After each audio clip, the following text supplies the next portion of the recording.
Hello and welcome to your candidate forum for Calaveras County Water District candidates for District 1 and District 2. I'm Dana Nichols. I'm a senior editor and reporter at the Calaveras Enterprise. I'm your host tonight for this forum that is sponsored by the Calaveras County Taxpayers Association. Our candidates tonight are the District 1 incumbent, Scott Ratterman, his challenger, Michael Del Ordo, and then the candidates for District 2, Paul Stein and Terry Strange. Welcome, gentlemen. Thank you. Here's what we're going to be doing. First, each of you will get 2 minutes to give an introduction. Please tell a little about yourself and why you want the duties and responsibilities that go with this office. And this time we're going to start first with you, and then as the evening goes on, I'll be giving each of you a turn to be the first one. But Scott, if you could please start us off. Okay, I'm Scott Ratterman. I live here in San Andreas. I was appointed to the board by a vote of the board in the board of directors at CCWD in July 2011. I am current chairman of the board, president of the board for the year 2014. My family and I moved to Calaveras County in 1969, took up residence in San Andreas, where my extended family has lived. I moved away to college and went to school at Sac, graduated from Sac State with a bachelor's degree in business administration. And have worked in the insurance industry in claims. Currently working in commercial claims for Farmers Insurance Company, and I work out of my home office here in San Andreas. I'm married to my wife, Vicki Ratterman, who runs who's executive director of the Senior Center, and here in San Andreas. And we have 5 children. 5 children are raised and on their own. I think our time's up. No, please keep going. I'm sorry. I'm getting confused about our system for timekeeping. Please continue, okay. Scott. That's my introduction. Thank you, Dana. Mr. Del Ordo? Yeah, I'm Mike Del Ordo from McCollum Hill, 4th generation. I had the good fortune of being able to find work here, which is hard to do. My wife, Kathy, and I raised our children in McCollum Hill Elementary School, Calaveras High School, as I went to Calaveras High. My family history goes back 4 generations to the 1849 in McCollum Hill and is tied to the water system back to 1851. I've had an interest in the water of Calaveras since the 70s. While serving on the Board of Supervisors, I was involved in all the water committees with Amador, Calaveras County, East Bay. I've been supporting, promoting the use of our McCallum River water for all those years. The reason I'm running is because I feel it's time that we have to just do something. We have failed to get anything done on that system for all these years. So that's what I'm about, and that's why I'm running, and I would appreciate anybody's vote. Thank you. Paul? Thank you, Dana. Yeah, my name is Paul Stein. I am a District 2 resident, having lived in West Point since 1976. I actually moved to Calaveras County to start an aquaculture business at that time, and distributed high-quality rainbow trout from the Middle Fork of the McCallum River for over 20 years. I have a degree in aquatic biology from the University of San Francisco. I was also very honored to be the District 2 supervisor from Calaveras County. I served 2 terms. I was elected first in 1997 and completed my term in 2004. Through that time, one of my biggest accomplishments was bringing water to the town of Railroad Flat. I was able to secure a $1.2 million grant from the Rural Utilities Commission, an arm of the Department of Agriculture, and we brought water to Railroad Flat in the Eureka School, which at that time did not have water. I was also appointed as the Chief Deputy Director of the Department of Fish and Game. While I was there, I helped streamline the 1600 program, which a very complicated issue. It's basically regarding stream crossings and stream permitting for any developer or forester or anybody that's doing development work along rivers. I left the Department of Fish and Game after Governor Schwarzenegger's first term and came back to Calaveras County with the land entitlement vice president and permitting expert for Castle and Cook. At that time, I helped get the permitting for the Copperopolis Town Square.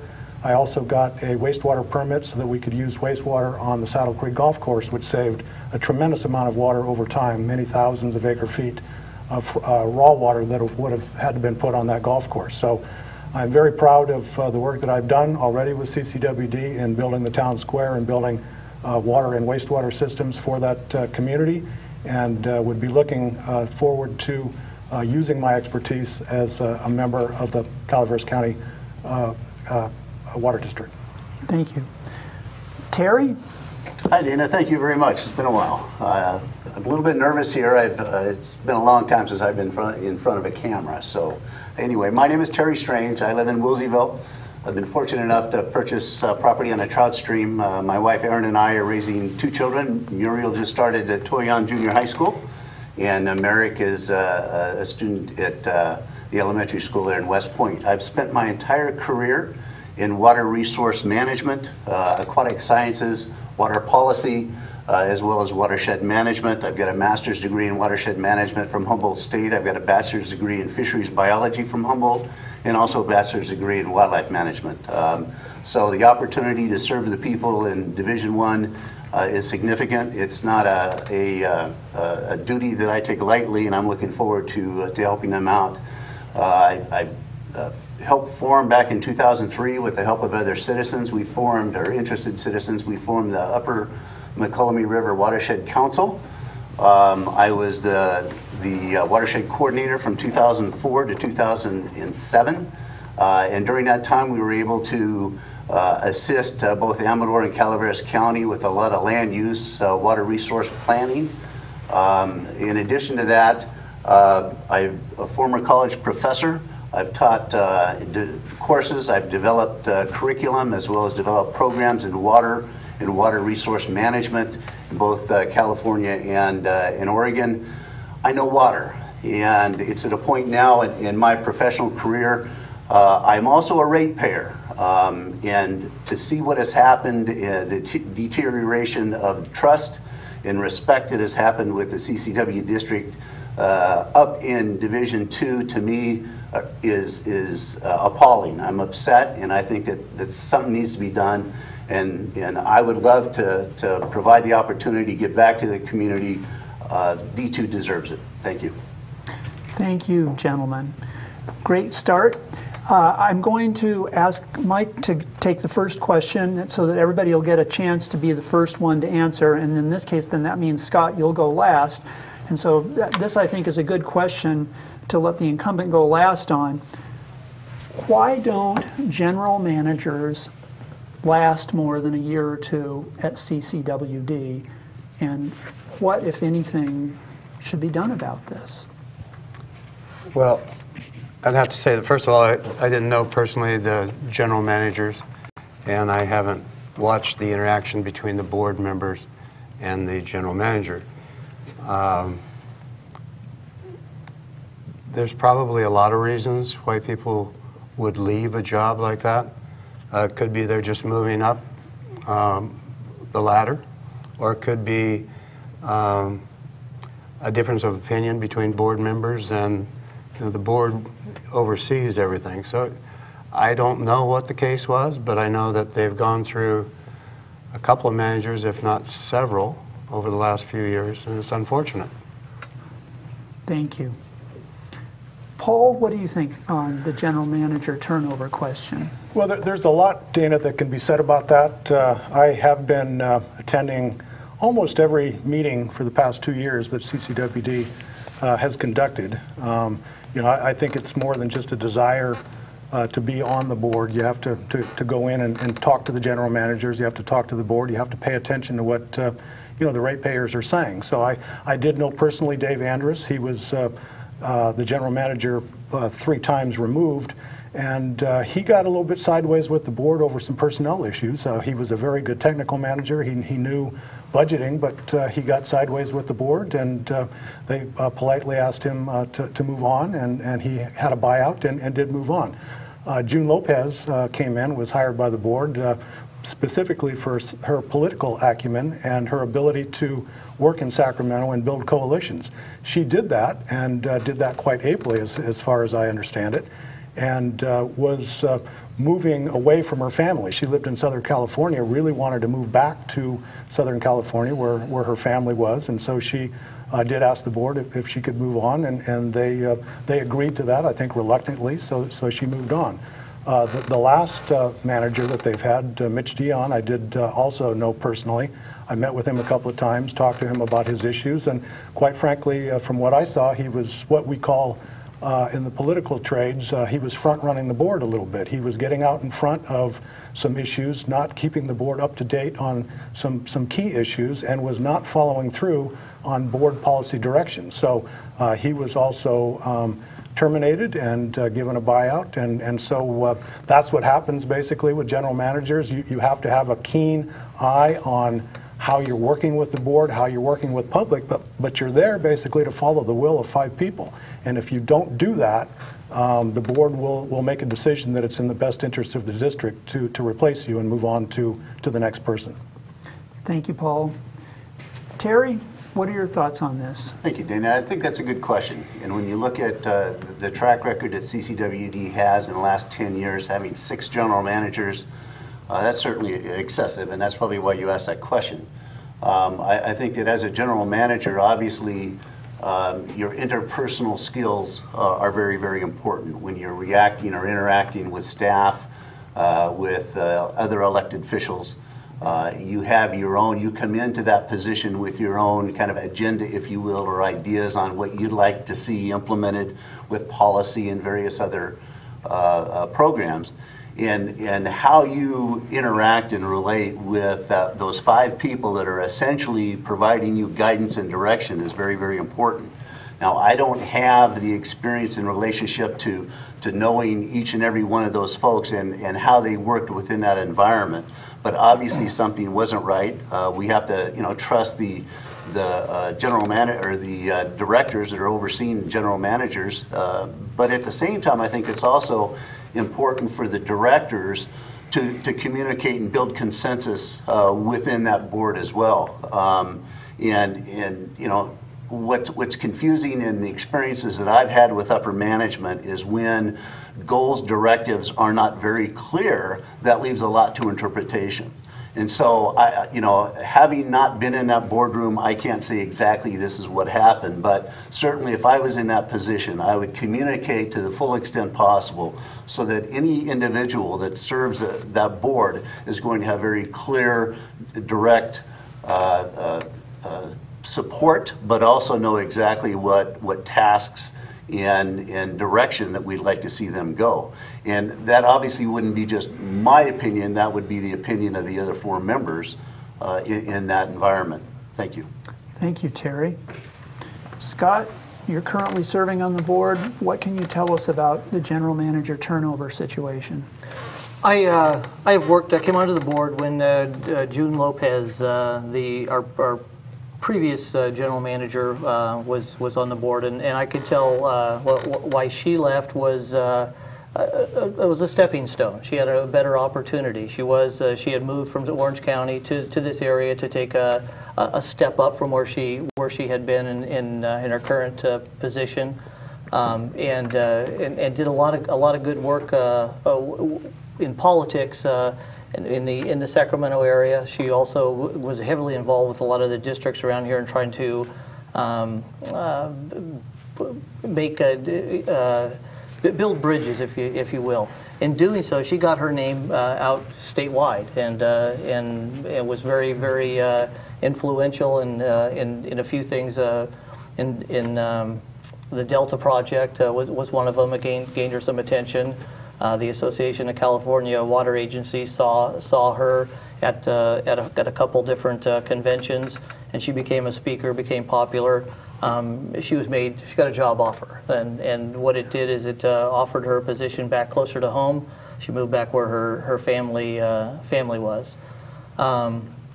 The previous general manager prior to that is Dave Andrews. I do know Dave personally, and I do understand that there was some personnel conflicts, and in addition to getting sideways with the board. And it was a situation where it was just asked to go. So it took his buyout.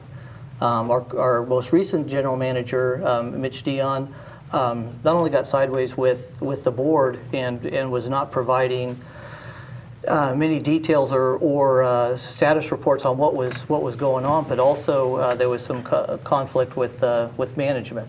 And things weren't working that well, and therefore he was asked to resign. Thank you, Scott. Paul, you're going to go first this time. All right. Given the oversubscription of rivers generally in California, including in our area, do you believe that there are significant new supplies still available for development here in Calaveras County? And where are they, and how do we get at them? Well, you know, another very good question, because you're talking about water rights, Dana, and actually Calaveras County is one of the original 27 counties that comprised California when it became a state. And as such, Calaveras County was endowed with a tremendous amount of water rights and water right potential, a lot of which is still held in reservation by the State Water Resources Control Board in Sacramento. On the McCollum alone, I believe there's upwards of 20,000 acre-feet available to CCWD. There's also about 7,000 acre-feet of water to Calaveras Public Utility District. On the Calaveras, I know there's substantial water rights as well. The biggest, though, is on the North Fork of the Stanislaus. I mean, we have upwards of 200,000 acre-feet of available water that is held in a reservation for Calaveras County by the State Water Resources Control Board on that river. A lot of those are dependent, though, on perfecting those water rights and showing that you have the ability to use them or the need for them. So it's not just necessarily that you have water available. You also have to show a beneficial use. And so I know in the Copperopolis region in particular, when I worked for Castle and Cook down there, we did go to extreme lengths to perfect a lot of the water potential on the Stanislaus, because of the community plan down there actually calls for upwards of 40,000 people and 16,000 homes that could be built in that area. So you have a direct correlation between potential growth, if the community plan is adopted by the Board of Supervisors, and that growth actually occurs. Then you would be able to put to beneficial use that water.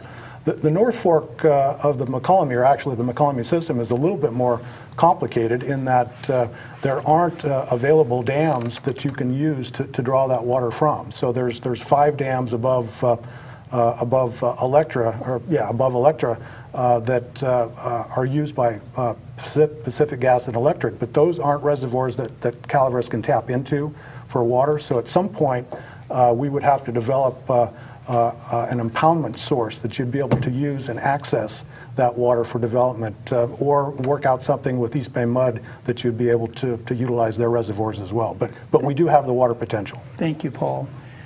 Terry, is there water out there, and how would we develop it? Yeah, again, Mark Twain, whiskey's for drinking and water's for fighting over. That's exactly what we have really throughout these foothill counties.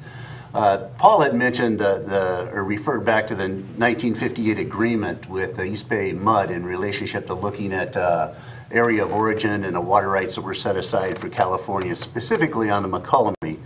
And they recognized that there was about 27,000 acre feet available and set aside for use in Calaveras County. Of that, CPUD uses between 7, or they have the ability to use between 7 and 9,000 acre feet. So that leaves about 18 to 20,000 acre feet of water available just for the McCullamy system alone. Paul had mentioned about perfecting water rights. What happened is this county lost a significant amount of water rights that they had in reserve on the Calaveras system because they didn't perfect those rights. So the State Water Board took those water rights back and said, we will hold them in reserve at the state level, and we will give those to you as a county when you have the ability to use those. And until then, we are not going to hold those separate for your particular use until you have the right to perfect those particular water rights. And as a result, you know, what that would take is a building of infrastructure to store and then deliver that water to the entities that can use it. On the Stanislaus, yeah, there's a large amount of water available on that system. Right now, CCWD uses that through Tulloch with that Copperopolis area. There's a lot more available out there. So it's there. Obviously, it's an expense to, again, develop it in a way that can deliver it, store it, and deliver it in times of need to the areas of greatest demand. Thank you. Thank you, Terry. Scott? And Dana, could you repeat the question? Yeah. The rivers are oversubscribed, meaning that there's already been more rights allocated to various users on most systems than there is water. Given that, I'm asking, is there still water that we can develop here in Calaveras? Where is it, and how do we get at it? Okay, thank you. Yeah, all of Calaveras County Water District's water rights are post-1914 rights, which are junior rights. There are a few senior rights held in the county, but none by CCWD. We do have 3 watersheds and 3 river systems: the Stanislaus, the Tuolumne, and the Calaveras. And obviously, we're water rich here in Calaveras County. A lot of water flows through it. The problem is putting it to good use, which is costs a lot of money. It costs money to put in new systems and deliver water to places where it isn't currently being delivered. That's the delivery system is going to be the big problem, the big obstacle in any growth or trying to use additional water. Being very creative, you can get very creative and get partners with adjacent water agencies and try and do projects together. But that is getting the funding for the project is the biggest obstacle in the way of bringing water to places, areas of Calaveras County that are in dire need of water. The water is here in the county, and it's just it's going to take grants, collaboration, and probably a ton of money to put something together to be able to get water to those areas. We're not going to stumble along with our current rates which is our main source of revenues, and be able to save enough money to put those projects together. Thank you, Scott. Mike? Well, yes, we have water rights, excuse me. The water rights that CPUD has were bought and paid for in 1870 something or other. They predate the water rights of the state of California. But as said before, you have to perfect your water rights to use them. And perfecting that water and making the water available is key to our economic well-being. You know, as said before, water's for fighting and whiskey's for drinking. Well, if you don't have water, you don't have much. And it's without perfecting our water, getting water delivery, our economy is going to be very stifled. I was part of a committee. Ray Nielsen talked me into being on a committee in the very early 1970s for CCWD to review what the water uses are and where the future was lying. They had a pretty good layout then, took 3 years. While I was on the Board of Supervisors, I worked with CCWD people, Amador County Water Agency people, East Bay Municipal Utility District. We had basically came up with an agreement on how East Bay would allow us to perfect water rights through their system to deliver to Wallace. Amador County needed in the Jackson Valley. What it comes down to is we can't just keep talking about it. We have to do something about it. We've been talking about it for 30 years that I'm aware of. Maybe more, and I don't want to admit to that. But it's time to do something. Thank you, Mike. Thank you. Well, so the last question was about getting more water. The next one is about what if we have less? We're in a drought, and the scientists say that climate change, and I'm not even going to get into whether it's human caused or not, but that climate change makes droughts, including long droughts, possible, increasingly possible. So Terry, I'm going to ask you first, what's your take on climate change, and to what extent should it impact the planning of Calaveras County Water District? Well, thank you, Dean. That's a very good question. Climate change, what is it? What will happen? I think one of the important things to realize with climate change, and it's something that I've been studying and teaching, gosh, back in the 90s at various colleges and universities. And in fact, that's where we first met. It was over in San Joaquin Delta College. The thing about whether you want to call it global warming or climate change is that warm and cold climates are going to be more extreme. Weather, tornadoes, and just a lot of weird stuff happening. Now, what we're seeing is certainly warmer and warmer conditions, and the warm masses of air seem to be moving up in higher elevation. Generally, with 1,000 foot increase in elevation, you've got about a 3-degree difference in Fahrenheit in temperature. What we're going to see, though, is some unique droughts of extended little to no rainfall, but we're also going to see huge deluges of floods hit us. And so the question is, how can you be most prepared in both of those situations? And really, it's storage. Having the capacity to store water so that you capture the very high flows, as well as have those reserves available during the very low rainfall periods of time is critical. And those are huge infrastructure costs. We're talking billions, if not trillions of dollars. So how does this county that has been struggling economically, how do we prepare to deal with especially water quality and quantity that's available? Because the other thing is, when we have low waterfall, we have very poor water quality.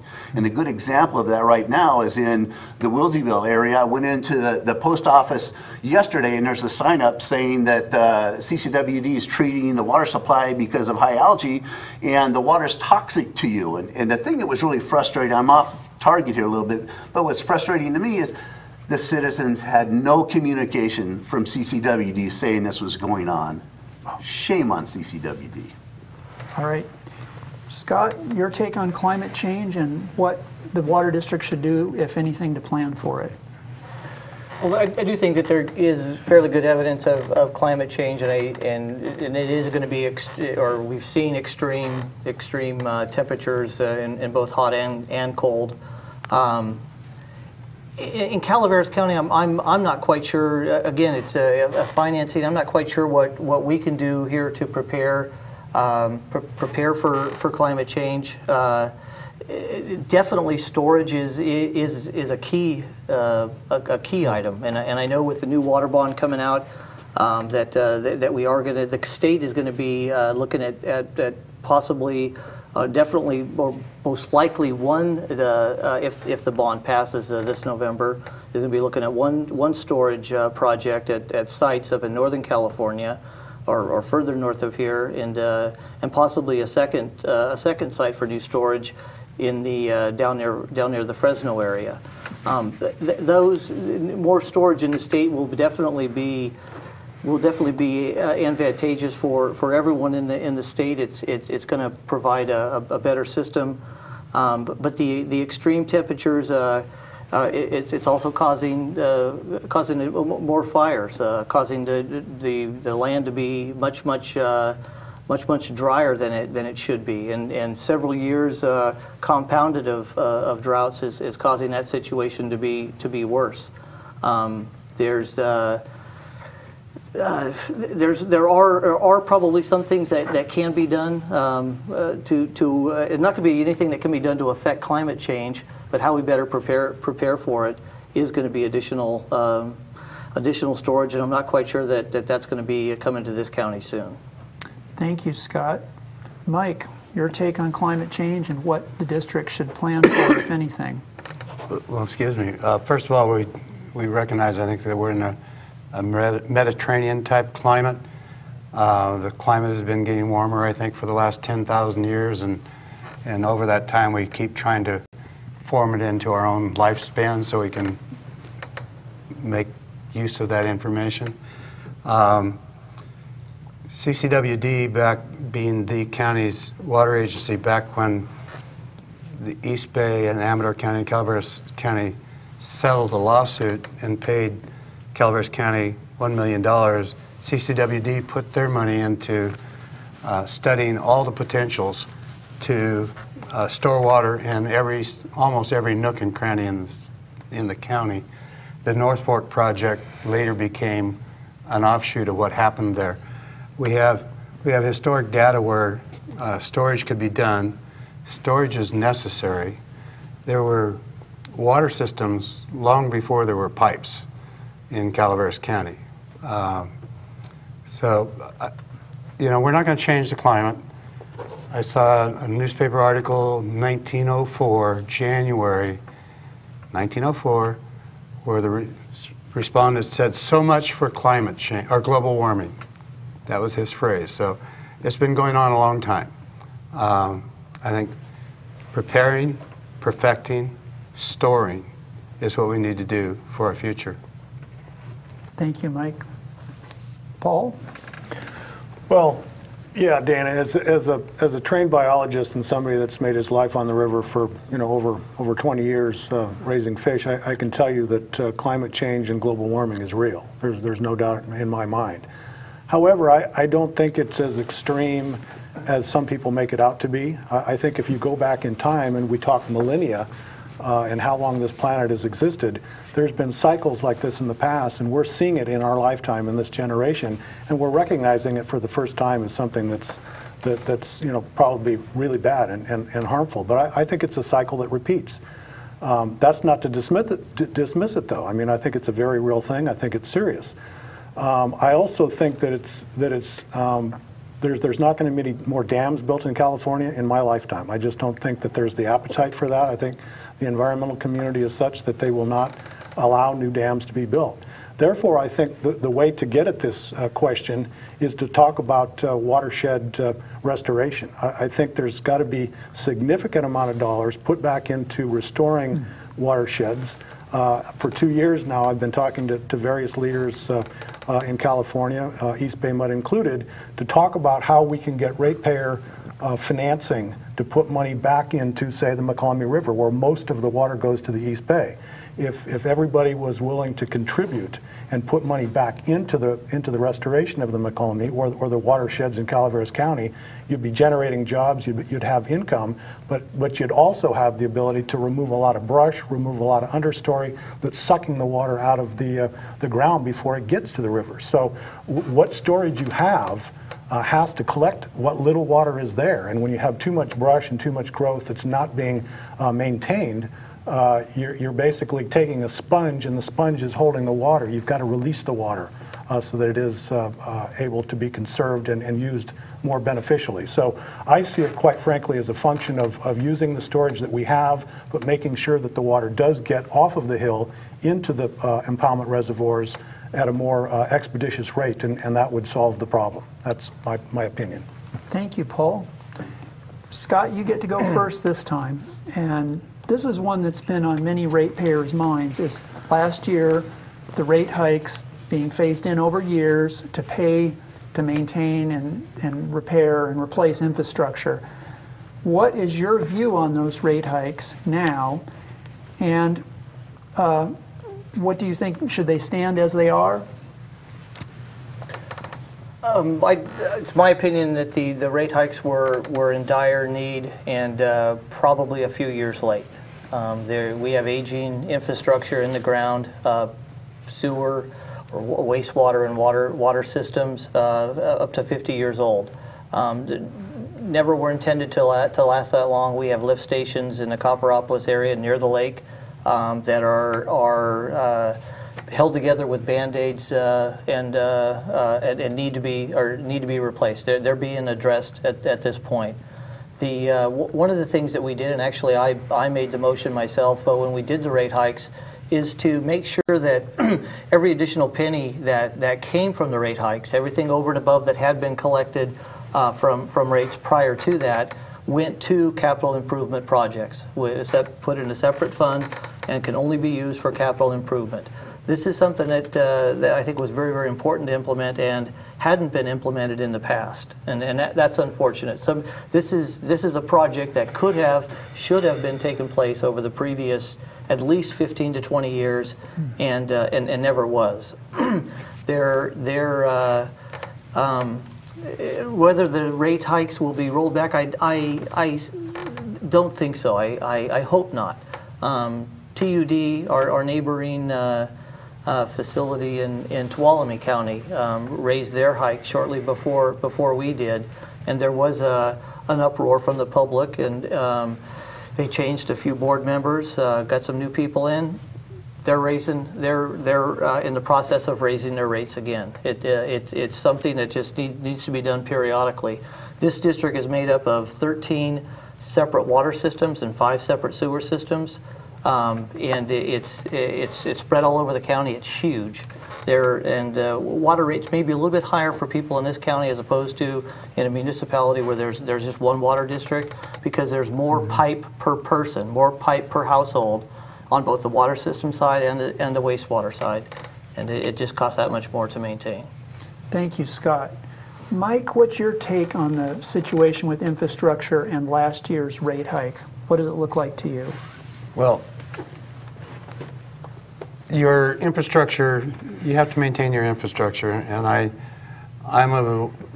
thinking that it's not the same as myself personally. You know, I buy a car, I want to pay it off as fast as I can and then get 4 or 5 years free run out of it.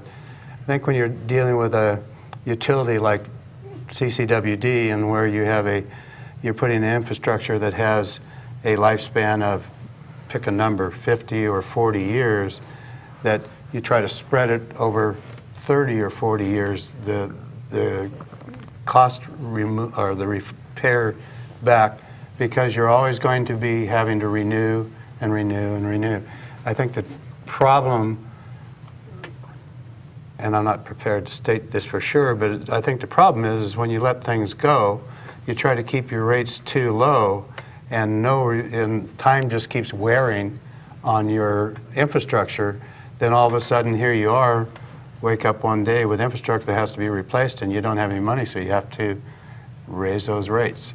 But I think my goal would be to see those costs spanned over a larger percentage of the lifespan of the project, rather than try to build a cash flow up quick. Meaning lower rates now, but spreading it over more time. Right, and then theoretically there's going to be more people join in to help you pay. Got it. As growth happens. Yep. Paul, what's your take on the infrastructure situation and last year's rate hikes? Well, you know, again, I probably repeat myself, but I've been attending board meetings now for 2 years, and I understand quite well why the rates needed to be raised.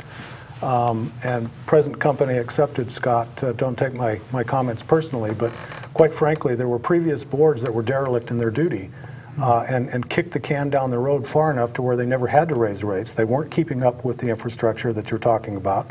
There's planned obsolescence that needs to occur, and previous boards were not keeping up with the times. I mean, I think that previous boards basically relied on the building boom, and the escalation of all kinds of building growth in Calaveras County, which never occurred. It basically imploded in about 2007, 2008, and they were relying on connection fees that were going to continue to come in that was going to keep up with the lower rates.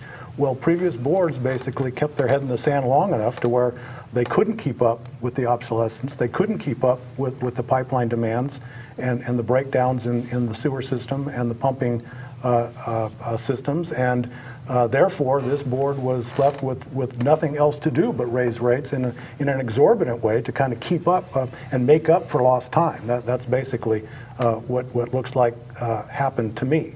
Now there is a way to get out of this. I mean, I think that the North Fork project is going to be reauthorized sometime soon. There's going to be water rates or water licenses and water rights that are going to be up for review, and I would think that that's the time to go back and renegotiate with NCPA and try to bring more revenue into the county in that way, or the county water district. And those revenues, any revenue increase that you can bring in from that project should go directly toward paying down the rate and paying down what infrastructure costs need to be brought out there and brought up to date. There's also a lot of economies of scale that if you purchase some of the new equipment, the monitoring equipment, you don't have to replace staff as they go through attrition, and you can save money that way. So there's a lot to talk about on that subject. Thank you, Paul. Terry, what do you think about the rate increase and the infrastructure situation? Yeah, thank you, Dana. I think there's obviously a general consensus here that capital improvement projects were not funded adequately through small and timely rate increases in the past. And so what that's left the CCWD board to have to do is try to catch up in a hurry. And not only was it a significant rate increase that really affected the ratepayers in Division 2, but now I'm hearing, yeah, and we're looking at another rate increase right around the horizon on this, and Scott could address this more than I. So that certainly is a concern that I have as a ratepayer and watching that bill increase significantly over time. Now, I think one of the things that we need to look at, first of all, are we going to reduce that? No. I mean, you know, there's not a precedence for that happening on a significant level. I think what we need to look at is increasing rates, but also reducing costs. In relationship to reducing costs, there's, of those 13 water districts and 5 wastewater districts or mutual community groups out there, there's a lot of shared partnership opportunities with those where we can all cut back on costs. Training of staff, for instance, we can do it on a regional basis. We don't have to have each of those units educating their own people separately. We may have the opportunity to look at equipment sharing. We may have the opportunity to look at other staff sharing for particular tasks. I think the idea of the hydro revenue, not only is it an opportunity, and by the way, the FERC license on that, I believe, comes up in 2030. So that's out there a ways, but that's not to say we can't start negotiations tomorrow on those water rights and possibly alter or adjust existing revenues that we get from that now in preparation to a good faith negotiation effort in the future. That's an idea. Whether that can happen, I don't know. But there's also land use planning. The more hookups that you get, the cheaper water is and you know, per foot. And so the more connections, not only is it cheaper to manage, but you also have more ratepayers now. Yep. Thank you, Terry. Mike, you get to go first next, and this is connected to the last question. People here, many, have stagnant incomes. Their incomes are not going up, but then the rate goes up. So that means folks like myself who aren't making more money have to pay a slightly higher percentage of my income to my water bill. How are you going to engage the ratepayers and other customers of the district in this discussion so that they will support the necessary policies to get the infrastructure maintained? How to engage the... How do you engage the ratepayers? Well, I think this year is an opportunity because I think everybody saw that water is important. We've seen for a long time what happens when you don't continue your economic base and manage your land use policies. We're seeing the school district drop, Calaveras Unified in my area. Student count is dropping and dropping. It's down from 38, I think, down to 3,200. They base their income on per capita per day, so they are in financial straits. Some of the lucky people are holding where they were and not moving forward financially. But you have to have water, and you have to provide for the future. And if you don't have, you know, you can spend money, and if you have some water, you can take care of your sewage if you spend a lot of money in engineering. But if you don't have water, you don't have anything. And it's going to be a very limited factor to our economic ability to take care of ourselves. And anybody that's not aware of what poor shape Calaveras County is in must not be paying attention. And I think most of the voters and ratepayers are aware that we have to move forward. And you just have to present a reasonable plan that they can believe in that will make sense. Thank you, Mike. Paul, any thoughts on how to engage ratepayers in this painful discussion about why they have to pay to maintain the infrastructure? Well, I mean, obviously, Dana, I think there needs to be some good public relations. And I believe the board did hire someone recently that will be doing some public relations to engage the community and have the open dialogue that you're talking about.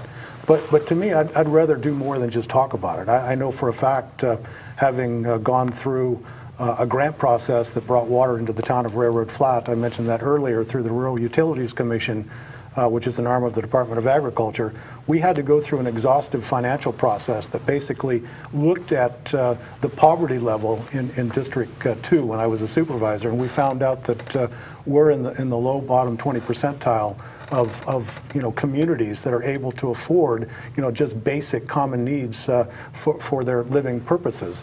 I know there's a lot of grant money out there, and I know that there's probably people that hear, oh, we've heard that before, it's not going to be grants. But this county and this water district needs to help those that cannot afford to pay their wastewater fees and their water hookup fees. And if they can't, there are specific programs in place through the Rural Utilities Commission that can bring those kinds of monies to subsidize basically the water district for those ratepayers that can't afford to pay their bill. That is a very real thing. It's something that I will very much be interested in pursuing, especially for the seniors. I mean, seniors on fixed income are feeling the worst brunt of it of all. And there is money out there available right now that we can bring into this community to help those folks pay their bills. So if we're going to engage the subject, I don't want to just be talking to them. I want to be telling them how we're going to help pay their bill or come up with a subsidized rate that benefits them without strapping the water district with just more shortage. We can't afford that either. They've got the infrastructure costs, as we know, and that needs to be maintained. So I think there's an ability to help those folks out there, and I'll do my best to make that happen. Thank you, Paul. Terry, how would you engage ratepayers in these discussions over rates and infrastructure? Yeah, no, thank you, Dean. I appreciate it. And really to stay on topic here in relationship to collaboration and engaging the ratepayers without getting out into how we can assist their economic needs, which I'm sure for me would be the #1 priority. But there's discussion of the fact that CCWD had hired a PR person. I think that's great, but yet I would take on that responsibility, a large part of that myself, serving those people. Okay, to me, it's not good enough to say, well, the district has an individual they're getting paid, and go see them. And what I've seen work very well in District 2 at the supervisoral issue, or Division 2 here at CCWD, is to, as a director, to make yourself available so that those people can communicate directly with you.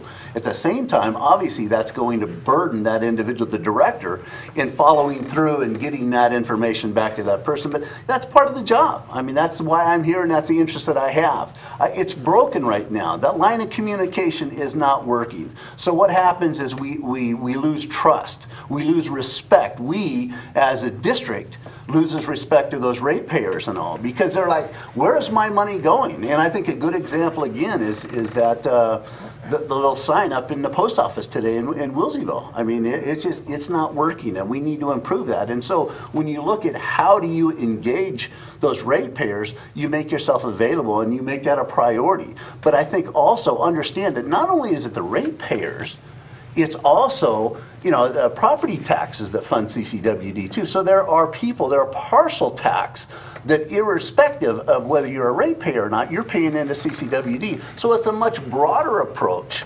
to educating your constituents. It's not just the ratepayers, but I think also we need to engage the county, more land use planning so that we can increase revenues and work from there. Thank you, Terry. Scott, tell me about engaging ratepayers in these discussions. I like to think a big part of the process is education. If we could educate the public, educate the ratepayers and the people of our community of what's going on, what's behind the district, what's behind the rates, or what's behind the rate hike and why. And it was a long time coming, and I think it was a fearful position to take to raise rates and raise rates and do something with them. The capital improvement project has been said, like I said in the answer to the last question, to change the current setup that we have, that all this new money goes to capital improvement. It was going to take 4/5 of a vote by the board to change that policy.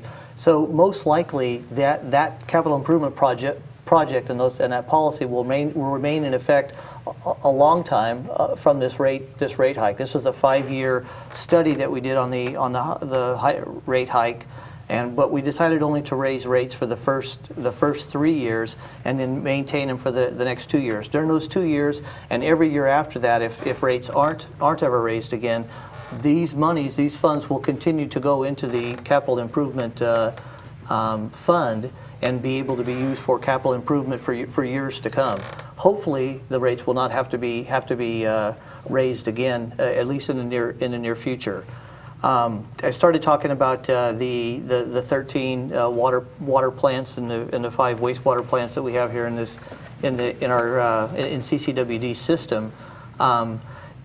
Each of those take an operator. I mean, not only are they more expensive, there's more pipe in the ground per person. The cost to maintain them and operate them are also higher than if you're trying to compare yourself with living in the foothills, with living in Modesto, Turlock, another town in the valley where you have everyone's on a grid, everyone's out of the same water system. There's one water plant, there's one wastewater plant. And the operators that run them, it's going to be less cost. Here, you got a total of 18 different water systems. Each of them takes a different operator, and the operators have to be maintained, licensed, and educated as well. Excellent. Thank you, Scott. So I'm looking at the time, gentlemen, and trying to figure out whether I have time for 1 or 2 more questions, and it looks like maybe 1 more question. So this one can be a brief one if you wish, or you can wax poetic if you wish. You get to go first this time, Paul. How much is a Calaveras County Water District director paid to attend a meeting? I want to see if you know. And is this the right amount, too much or too little? I believe a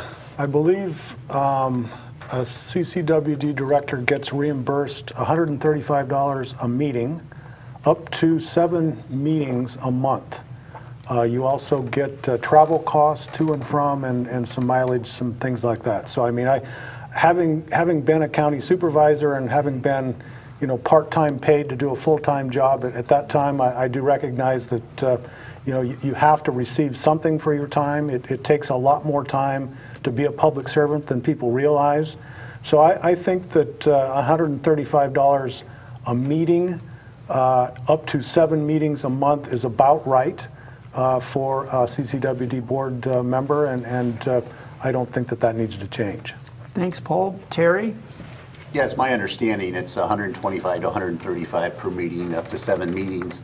Mileage is reimbursed at the federal allowance level on that. But I don't know that any of us are here because of the money. It's not why I'm here anyway. I'm here to serve the people. I'm a ratepayer. To me, it's I want to give back to the people. I understand water. I understand water politics, water management, and we can do a better job. We can not only do a better job, but do it in a way that brings certainly more respect, accountability, and opens up the line of communications in ways that we can get things done on an economic level. I mean, CCWD is one of really the most powerful, when you think about it, powerful public agencies out there in relationship to its ability to build economic growth. And we need to focus on that and work together to do that. But again, they don't have to pay me anything to do this. So thank you. Thank you, Terry. Scott?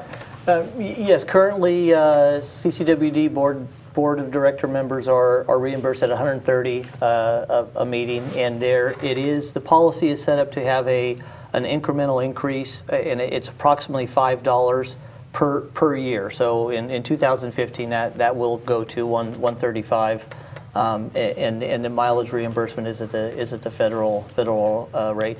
You certainly don't make any money at doing it. Many of the meetings that we go to are all-day meetings. If you go to 2 meetings in the same day, it's still just the same $130 right now. And yeah, it's not a big money maker, and proud to serve and be a steward of my community, regardless of whether or not there was some funds available or a reimbursement policy. Thank you, Scott. Thank you, Mike. Now, for me, I think I'm adequately informed. I didn't know before, but it sounds like it's $130 a meeting. But that, I'm sure none of the other candidates or myself are running for the $130. I'm interested in our water future and making things better, and so be it. Thank you. We might be able to get one more question in if everybody's, oh, no, I see that we're out of time. Thank you all very much for coming. Oh, we've got 3 minutes. So I do think we could get one more question in then. I think we could get one more question in. So I wanted to it's dead for the moment, but you're all familiar with the discussion over the state wild and scenic river designation proposal for the McCollum. The proponents said it would protect it so that it would still be there for us in the future. The critics felt like it might hinder our ability here in Calaveras to develop water in the future. Just briefly, if you could, in 30 seconds, give me your take on it. And let me see, everybody, it's your turn to go first, Terry. Thank you, Dana. Really quickly, wow, this is a lot of information. There's advantages and disadvantages to communities with the wild and scenic, okay? And the importance is to educate. I'm not going to make a decision unless I have all the information. I think that's the only way we can make smart decisions. But as a CCWD director, what I will not do is jeopardize future water rights to this county for a wild and scenic designation on any of the rivers that we have around here. Thank you. Thank you, Terry. Scott. I actually voted in 2 forums in CAMRA, the Calaveras Amador McCollum River Association. I'm a member of it, as well as the CCWD. We voted to oppose unless amended. There are amendments to this bill that could and should be made to keep our water rights and to keep the use of the water in the river and still have it designated as wild and scenic. And there should have been and could have been, and maybe next time there will be better collaboration with other groups going forward. Mike? I was happy to see us not moving forward. I was opposed to it. When the water goes downhill, it goes to Oakland, and that's where the senator that sponsored the bill was. I love the McCallum. I've swum in it since I was a little kid, and I want it to be beautiful forever, but I want us to be able to get our water rights out of it. Thank you, Mike. Terry, wild and scenic. It would be Paul. I'm sorry, Paul. Forgive me. Vote for Paul. Thank you. That's a compliment, Paul. Yeah, I mean, no uncertain terms, I would have voted to oppose SB 1199. I thought that it was really discouraging that both the Foothill Conservancy and the Friends of the River would have used a Bay Area legislator to try to affect legislation in the communities of Amador and Calaveras County without going to Senator Tom Berryhill or Assemblyman Frank Bigelow for their support. I mean, anytime you work in somebody else's district, you need their approval, and that's what they should have done. I would have opposed it, and thank you very much. Thank you, Paul, and thank you all for coming and speaking with us. It helps the voters a great deal. We appreciate you taking the time. Thank you, Thank Dana. you. Thank you, Dana. Good night. Thank you, Taxpayers Association.